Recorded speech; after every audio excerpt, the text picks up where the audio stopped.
Welcome to the BSBLR Show, guys. It's time for your 30 minutes of baseball bliss. We're diving right into it, guys. Today, Yu Darvish, Jacob Wilson, A's core. Is it nasty?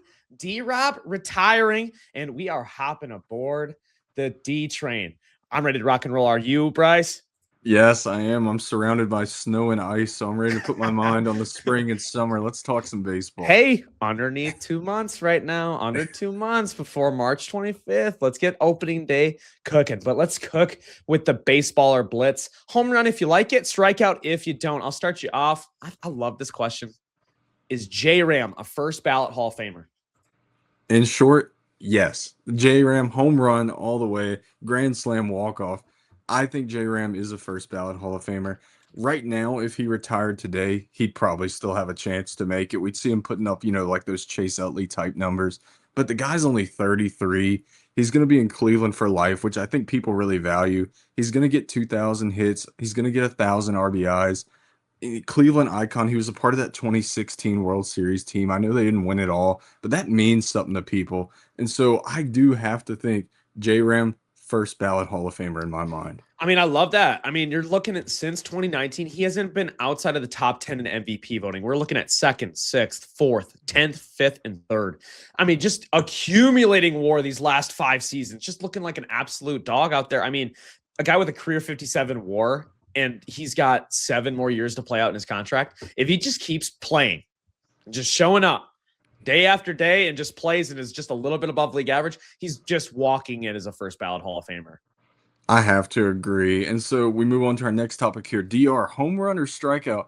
We saw the Giants make, a bit of an underrated move. You're going to touch on it. So home run or strikeout? Will the Giants beat their 2025 record and be above 500?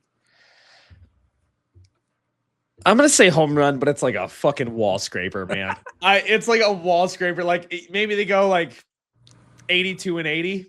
Like it feels, I mean, they've made improvements, but I don't know by how much. I mean, Harrison Bader, I do think is a good move for them. Jung-Ho Lee out there in center grades out horribly defensively. So moving him to a corner and then putting a guy like Bader in there in center, I really think is going to help. I just don't know if I trust that lineup that much right now. They're relying a lot, I feel like, on Bryce Eldridge figuring it out, which he could be a freak. I just don't think this early in his career he's going to be a guy. So there's some holes in the lineup. Still defensively, some holes. Heliot Ramos in left sucks. Defensively, Heliot, I love you, but look at that savant, baby. It ain't doing you good on defense. So I think there's some holes there. The rotation is good, not great. There's a lot of if with this team. So I that's where, but still, I'm gonna just say just above that mark. Yeah, I have to agree. There's too many holes to really be a playoff contender, but I could easily see this team squeaking out 82 to 84 wins. Bader's a very underrated pickup. They've done a little bit to the pitching as well, but a lot of question marks there. So I agree, but barely, like you said. Yeah, I think it's one of those things. You never know with a baseball season. 162, crazy stuff happens. I feel like that San Francisco organization in general is a pretty good one. So they just find ways to get to having a pretty solid ball club, no matter what the troops look like. So I can believe in it. I'm going to hop on. So we got, speaking of in division, we'll talk a little NL West here as well. Yu Darvish, weird little retirement fiasco going on. Do we think that Yu Darvish will pitch again? Look, stick a fork in him. He's done. Strikeout. Like Yu Darvish, I love him, man. He's 39. His goose is cooked. Like that's a tough injury to come back from. And we had a weird fiasco there. I got excited as the person who runs the hall pretty good. Yu Darvish came out, said he was retiring. He wasn't going to pitch again. He wasn't going to rehab. And then all of a sudden they're like, hold on now. He still owed $40 million. His agent put in a call and said, keep trying to rehab this. Let's keep collecting those checks. It was something like that. But being serious, Yu Darvish, great pitcher, seems like a great person. The hype when he came up with the Rangers was amazing as a kid. And what he's done on the mound has been excellent. But at his age, that comeback is extremely unlikely. Now, I wouldn't put it past somebody like Yu Darvish. Seems like the work ethic is there. But I think this might be the end for Yu Darvish, unfortunately. That's such a tough thing to come back from at that age, man. Like, basically, your arm has to restart. You have to go through this whole rehab process. And honestly, as a guy who's pushing 40, That can't be a lot of fun. And like you got to start thinking at that time, especially after last year. Like he became slightly ineffective. A 5.38 last year, just didn't look the same. Wasn't as dominant. K9 career low. So like all of those things have to be thoughts. And he, when he's out there, this was a guy, Bryce, as you remember, one of the best pitchers in all of baseball. He never had a below 10 K per nine up until 2022. Like we're talking a decade of just striking people out. So for him to feel that he's not that guy who usually gets swing and miss right and left, it's got to play into his brain and think like, all right, maybe this does feel like this should be the end for me. Yeah, I'd love to see him come back, but I just don't know if it's in the cards. And so we've touched on the Giants, we've touched on the Padres a little bit. So now we are going to go to baseball's villain, I guess you could say, the Los Angeles Dodgers. We've got their win total at 103, 103 and a half games. So home run or strikeout DR, do you see the Dodgers winning over that this season? This might not be popular, but I'm going to say under. But hear me out.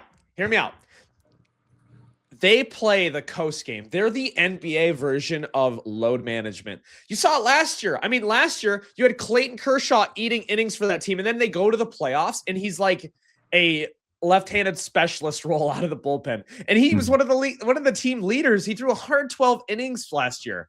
I mean, you're talking, you had Yamamoto 173, and your second highest on that team is Clayton. So if you're relying that much on Clayton Kershaw, that just shows me that's a strategy on how they want to keep their roster healthy, especially with the rotation with like a Snell, a Glasnow, guys who stereotypically or just typically don't throw a ton of innings. They haven't been workhorses, but when they're on, they're nasty. So I think that's how the Dodgers play this game. They're going to run some fucking AAA guy out there for 3/4 of the year, eat up them innings, get them to a spot so that in October, they have 98 to 102 wins and are looking that one seed in the eye and are locked and loaded for the postseason. If they went out there and they were like, yo, we're going to win 115 games and try to do that, I bet they could, but that's not their game.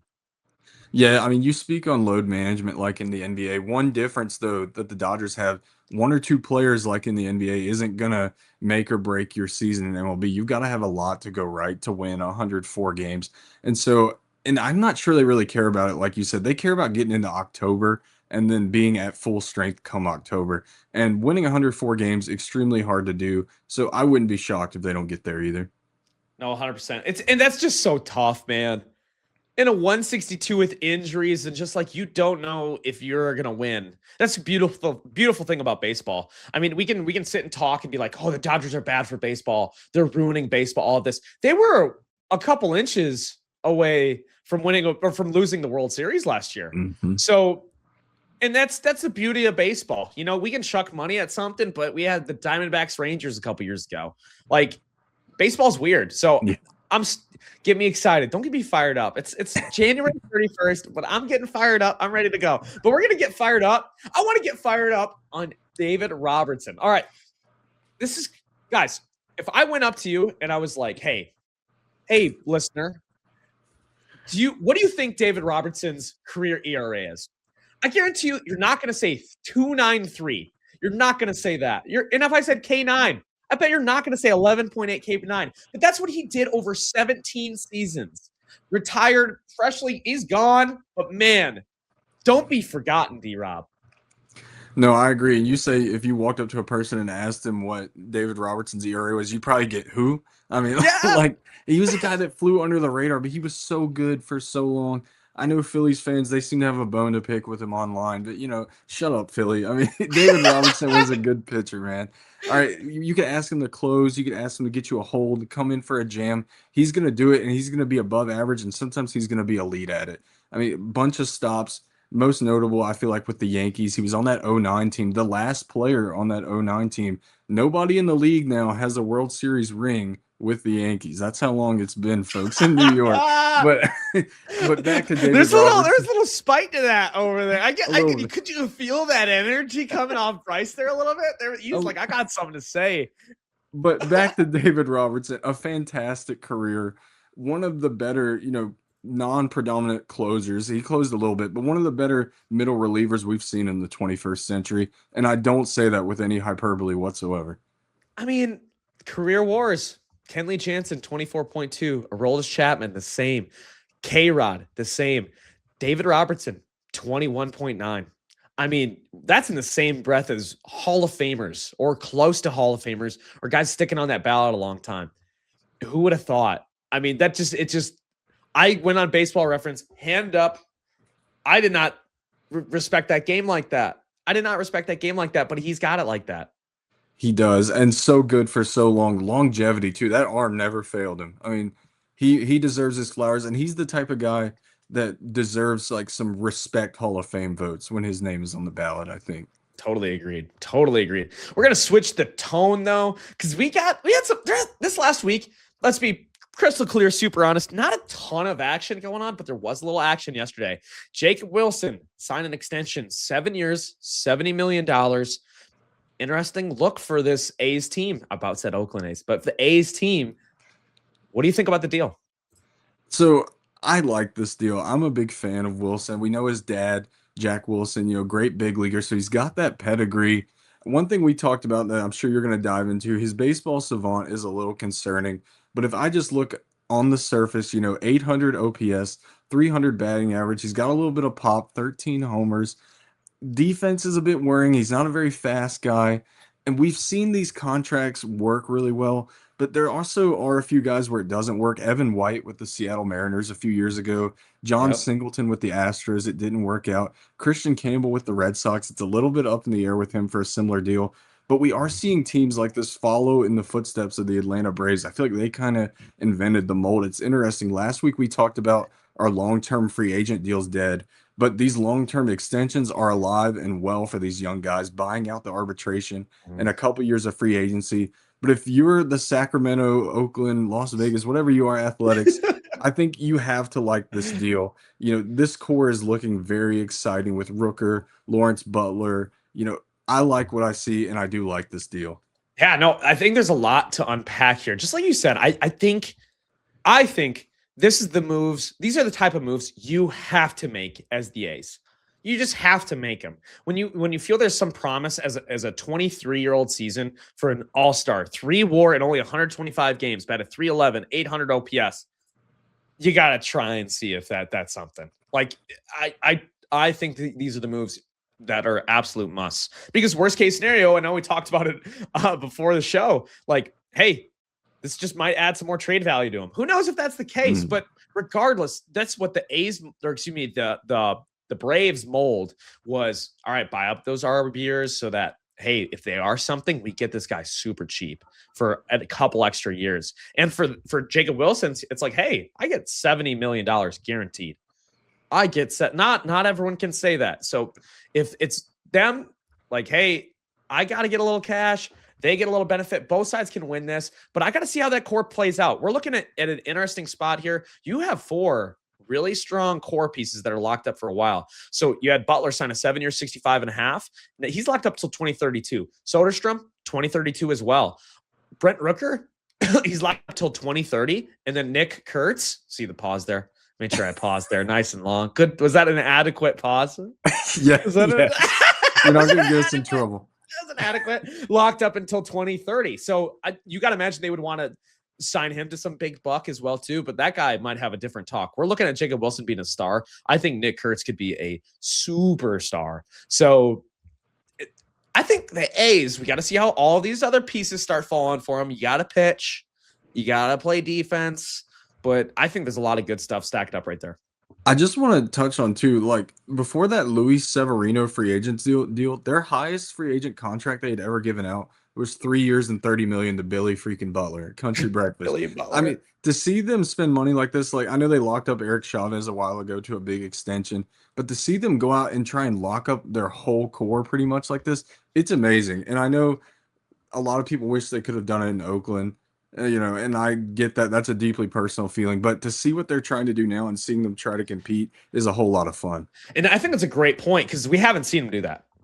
We've watched Matt Olson, Matt Chapman. We've watched these stars just walk out of there. No extension.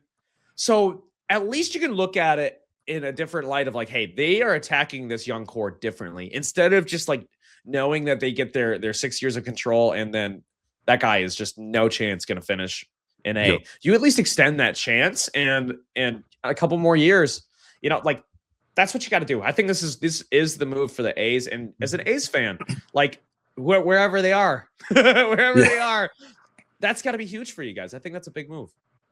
Yeah, definitely. And so now we move on to the Hall of Pretty Good here. We had a pretty, I would say, an iconic induction recently. The D train. Everyone hopped aboard the D train. Pause. But Good God.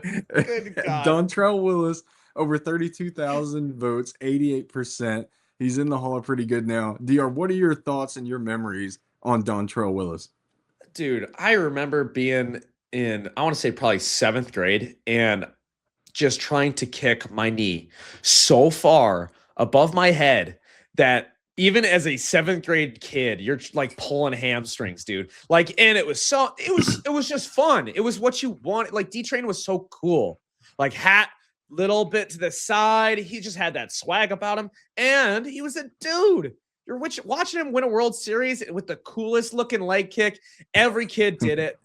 Dude, I can't tell you how many wiffle ball players out there in their lives have just thrown that one out. Yeah, I feel the same way. I'm a little bit younger, so I caught kind of towards the end of his career. He kind of fizzled out after those Miami years, or those Florida Marlin years, excuse me.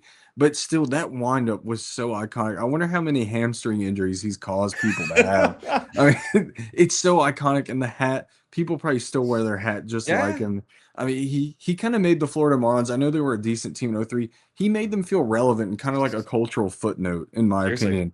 And Dontrell, I mean, he was on the cover of Sports Illustrated. Sports Center was giving him screen time. He's still in MLB The Show today. I mean, he's still relevant today. We see him, as an analyst now. Just a great ambassador for the sport of baseball as well, and a great guy, I feel like. 100%, man. 100%. I hear a lot of good stories about what people think of him as meeting him and just being to seem like a good cat. But like, dude, that cat could pitch too. I know there are some people in your comments, man, who are like, oh, like this is ruining the Hall of Pretty Good. It's like, dude, that's what the Hall of Pretty Good's all about. Chill, man. Like, dude, that's what the Hall of Pretty Good's all about. Like, everyone remembers D-Train in a positive light. Like, obviously, the whole career didn't turn out to be Hall of Great. But, dude, for a 4-year stretch, he was just a dominant pitcher. You're looking at the 2005 season where he was second in Cy Young, 2.63 ERA, 22 wins, a 7.3 WAR, 236 innings pitched. I mean, that guy was just balling out there. I agree. A pretty good pitcher, without a doubt. Pretty good. That is certified pretty good by your commissioner right here. I absolutely love it, man. Let's move on. We're moving on to the the Tinder Swipes edition. So we have we have not Hall of Fame this time. We have 3 teams, and we have the over-unders on these 4 teams. Man, I'm just fumbling everywhere. But we have 4 teams for you. We're going to pick the over-under. This is what FanDuel's given us, and we're going to see if you agree with us too. We got, for you, Mr. Bryce, we have the Red Sox at 87.5 wins. What do we think? Over-under? Swipe right? Swipe right? Swipe left? What do you think? We're going over here. I mean, what's that? Am I swiping left on this? I think you swipe right. If you're going over, I think you swipe right. I think over feels right. All right, we're swiping right on here. I'm drinking the Kool-Aid that the Red Sox are providing. I mean, let's see. We lost Bregman to the Cubs. I say we like I'm part of the team. I'm a big Red Sox I think fan. that, dude. Let's dive into that for a second. I think that's fine. I feel like people who chirp at people for saying we, obviously you might say it as a joke, but like who are like, hey, stop acting like it. It's like, dude, us as fans, we have ownership here. Yeah. Maybe not in our wallets. Maybe not in our houses. For right here we have ownership. Yes. One thing I was really surprised with the Red Sox offseason, they needed pitching, but they addressed the pitching depth in kind of unique ways. Sonny Gray, I thought, was a totally off-the-wall idea. I didn't see that coming at all. And one thing about Sonny Gray, his numbers last season didn't look great, but all his expected stats are much better, and he's projected to have a very great 2026 season. So I'm looking forward to that. Suarez, I feel like we know what he brings to the table. That was their big all-in kind of type of move. I really liked that. But one thing I think people are sleeping on is Wilson Contreras. First base, Tristan Casas, he's a big question mark. I think he's a 30 homer, 100 RBI guy potentially. but injuries, and then when he's on the field, it hasn't been great. I'm not sure where he's at in his development. So Adam Wilson Contreras, a proven hitter, decent first baseman. He's going to give you that production you missed from first base last year. And he's also very comparable to Alex Bregman. So you lose Bregman, but you gain Contreras. So hopefully you can get a similar offensive output. I'd love to see them maybe trade some of that pitching depth. They got Tolley. I love Tolley. I don't want to see him go, but they've got Tolley. They've got Connolly early. They've got Brian Bayo. Maybe we could package them together for another piece in the infield to replace Bregman. There's also a surplus of outfielders with Wilyer Abreu, Jaron Duran. We hear them talking with possibly the Astros for Paredes. You know, that name gets thrown around a lot. But as they stand right now, I know I'm getting a little long-winded here, so I'm going to wrap it up. I think they're over.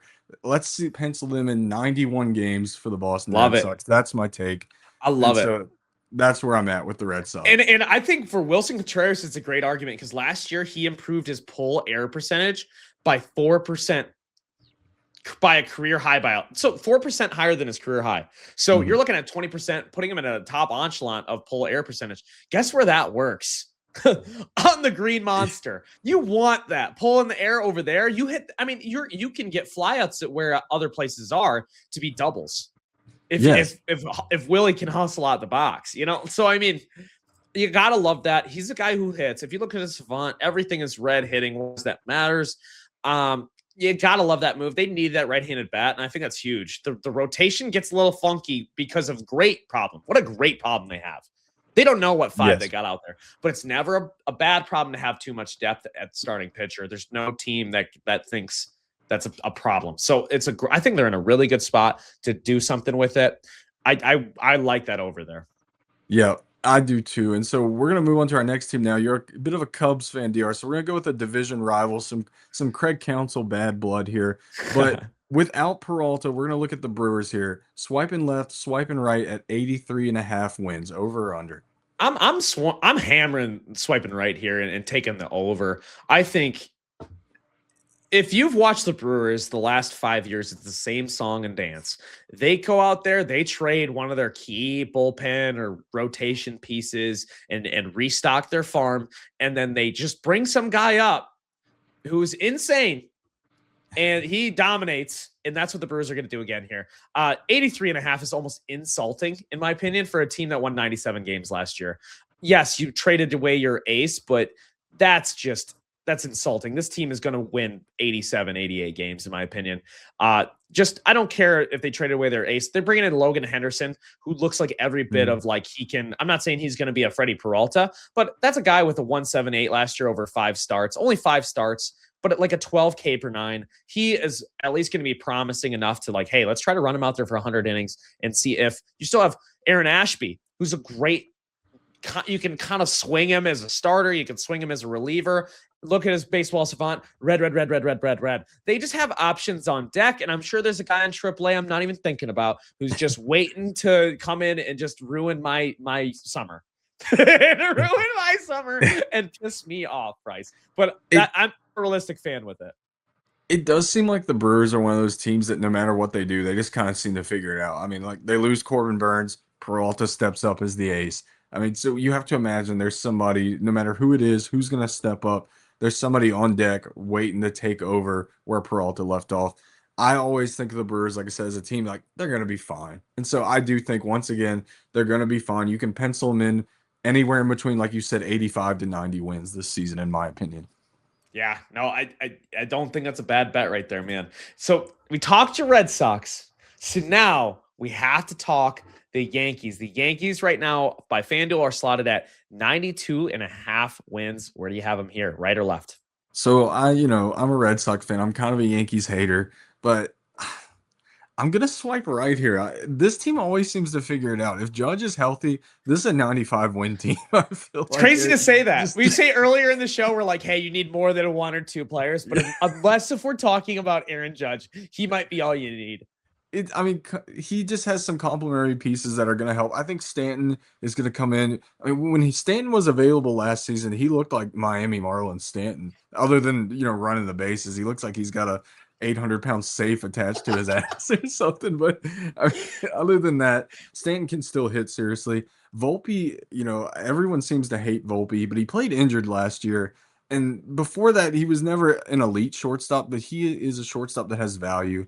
I think he's going to be fine over there. I think he's going to return more to what he was. And then Schlittler is going to take a step up. Cam Slitter, I believe. I just say that nice and slow. But he's going to take a step up. We saw him dismantle the Red Sox in the postseason. And Brian Cashman said this the other day, and a lot of people, including myself, kind of rolled their eyes at it. But you talk about people coming back. Garrett Cole is coming back to this Yankees team, and he is older, and you can never really be sure of what you're going to get when people return from surgeries. But a guy like Garrett Cole, a true professional, future Hall of Famer, probably, I think he's going to figure it out and really help out this team too. So I'm going to go over. This team could win 95 games. I'm not going to be shocked. We're hammering the overs here, but the Yankees are going to be fine. I'm not worried about them. Yeah, I can't agree more. I mean, like you talk about offseason additions, bringing back a first ballot Hall of Fame, or maybe not first ballot, bringing back a Hall of Fame-esque pitcher in Garrett Cole is absolutely massive. I mean, the rotation without him is gross. And then you add Garrett Cole to that, because, I mean, you got 2 top 6 finishers in the Cy Young last year in Rodon and Fried. So you're 3 right there. Just if we're talking those 3, gross. Then you have Schlittler and Clark Schmidt. You still have Luis Heel as an option. Like, they have, and then obviously you bring in Ryan Weathers. You have depth along that. Like, there is a lot of good things that you should be happy about with that rotation. And then again, as long as Aaron Judge is healthy and those complementary pieces are doing what they can, how could they not? I feel like 95 could be an easy way that they get there.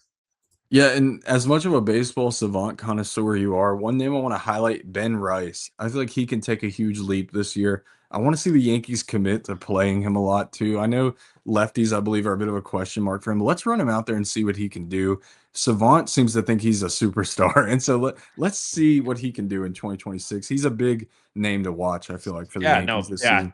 Yeah, I did a video on him, and he's one of the unluckiest players last year with his WOBA. Just basically, he could have had way better numbers and be a mid 900 OPS guy. And I think with him still being young, I wouldn't be surprised to see a season like that. You're playing in a Yankee Stadium, and he's an amazing hitter. So having that left-handed bat there, in him, if he continues to improve, we're talking about a perennial all-star over there. Really, I think so. And call me crazy just to be a savant merchant here, but like, the numbers are the numbers, and give him a full season of at-bats again. And I would really like to see what he could do. I mean, he was already close. I believe he finished just behind Ryan O'Hearn in all-star voting last year. So I wouldn't be shocked if we come July and he's in the all-star game in some capacity. Yeah, I agree. Okay, sorry. You good? So, moving on to our next topic here. The Pittsburgh Pirates. Their win total, we've seen them be a little active here. Win total is at 76.5 wins. DR, are you hammering the over or the under? Swiping right, swiping left. What you got? I don't know if I can really be prepared for that question. Oh man, that's a tough one. That's honest. Let's go under. Let's go under. We've hammered the overs. I'm going to say under here. And it's so interesting because their rotation, like, you got to start respecting it a little bit. I mean, obviously, any time that you have Paul Skeens, it's going to make your rotation look a lot better. But there's other names coming back here too. You have Jared Jones coming back. So I think Mitch Keller is going to have a bounce back type season. So that's 3 right there where I feel like it's at least respectable. You actually do something and sign the big fish in Ryan O'Hearn, and you get a 2 years, $29 million franchise leading contract out of that. And then you go out and you get Brandon Lau. Brandon Lau. Oh my God. We had this talk last week. I think it's Brandon Lau. Maybe. I'm all screwed up. It's off season. Give me a break here, guys. But regardless, the lineup's going to improve. The rotation's going to improve. But I just don't trust the Pirates, man. The Pirates going to pirate. I don't care how you swing it. The Pirates are going to pirate. Every year over the last 3 years, I feel like we've come into the offseason, and at the end of it, you're like, hey, like, the Pirates going to like steal a wild card spot, and then they win 72 games. It just feels like that's what the Pirates are, and I just can't get off of that no matter what. Yeah, nobody wants the Pirates to succeed more than me. I feel like, but this is an under. You're right. You're this O'Hearn close might to being a majority owner. This O'Hearn close. O'Hearn is a great player, but does he win you more than like 2 or 3 games in the season? If I'm being blunt, no. I mean, that's about max for him. I mean, he's a first baseman. He's a great player, impact bat, but he doesn't put you over the hump. He'd be a great addition to a playoff team, but this Pirates team just needs more work. I mean, we see how they're doing Andrew McCutchen right now. He's kind of even going public with it too. He Should. wants to still play. Like, why hasn't he gotten a 1-year deal yet? It just seems like the Pirates, they're trying a little bit, but they still feel like the same old Pirates to me at the Yeah, end of the dude. day. So I gotta agree. Like, why are you doing McCutch like that? Like, I mean, again, we're talking about them as an over-under at like 75 wins. Do you really need to act like you're like, hey, we are trying to put the most competitive team out there, and McCutchen hurts us so bad we can't put him out there? It's like, hey, he's basically been a league average hitter last year. And it's like, you can't do one more season of that as a 75-win team to have a leader in your clubhouse, a guy that's been around the bigs for so long. He's been an MVP. He's seen it all. What does that hurt? It's not like he's dragging you down. Yeah, and it's not like they have Roman Anthony in their minor league system that he's blocking or something like that. I know there's some exciting guys. They just got the password from the Red Sox. He's intriguing a bit, but there's nobody really knocking on the door. I don't feel like let's just let McCutchen have one more season if he wants it. Like, who cares, for lack of a better term? Sell the team. To Sell me, the team to Bryce. yes. The Hall of Pretty Good is coming for you. Please Watch sell it. out. Please sell, please. We're asking nicely. Yes. But thanks again, guys, for tuning in for your 31 minutes and 20, let's just say 45 seconds by the time I'm done with the outro here. Baseball Blitz, baby. Thanks for tuning in, guys. Make sure you like, make sure you follow here on Spotify, subscribe on the YouTube. We will talk to you soon. Peace.